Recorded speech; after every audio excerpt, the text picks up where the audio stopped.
India spinner Yuzvendra Chahal became India's leading wicket taker during the second T20 international against New Zealand in February 2023. Chahal has been one of the top performers with the ball for the men in blue in white ball cricket over the years. With 91 wickets to his name from 75 matches. He has an impressive record in 50-over cricket as well. He has picked up 121 wickets from 72 ODI. Furthermore, he is third on the list of leading wicket takers in the IPL, having bagged 166 wickets in the competition. After his successful stint in the shortest formats of the game, Yuzi Chahal's coach want him to play Test cricket in the future.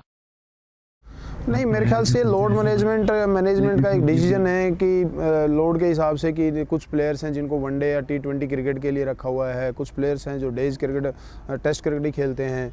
तो इस तरह से team का अपना एक नज़रिया है या प्लेयर्स का एक पूल उन्होंने बना रखा है।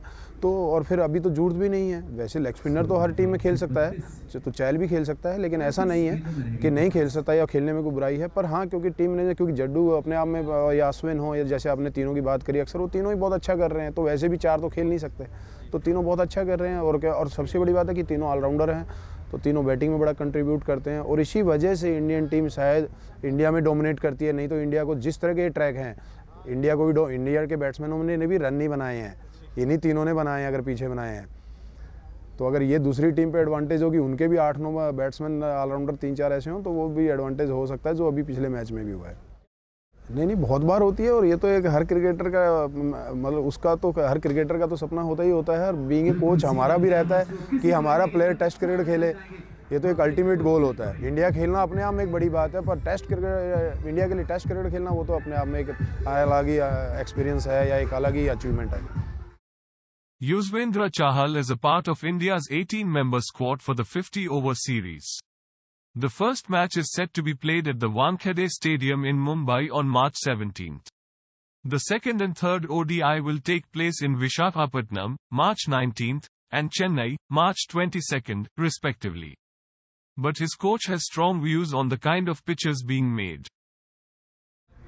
3 दिन भी नहीं, शायद उससे पहले ही ख़त्म हो रहे हैं। 2 दिन, दूसरा दिन उसका कंप्लीट होता है, उसके बाद तीसरे दिन तो सुबह ही ख़त्म हो रहे हैं। तो देखिए, ठीक है, अगर स्पिन ट्रैक है, पर थोड़ा सा और अगर पिचेस के हिसाब से टेस्ट क्रिकेट की अगर हम बात करें, तो उस हिसाब से जो स्पिन ट्रैक है वो 3rd डे या 4th डे या 5th डे हो तो ज़्यादा बेटर है। उसे टेस्ट क्रिकेट का रोमांच फिर बना रहेगा।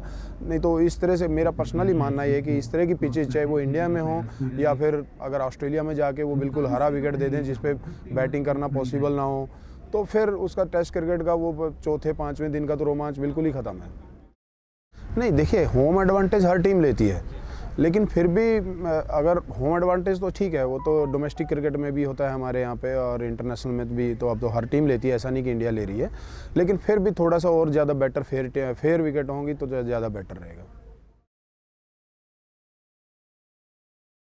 नहीं, बिल्कुल देना चाहिए। इसमें केएल की क्या गलती है? जैसी विकेटें हैं उसमें कोई भी आउट हो सकता है, सारे ही बैट्समैन आउट हुए हैं, केएल अकेले थोड़े ना आउट हुए हैं।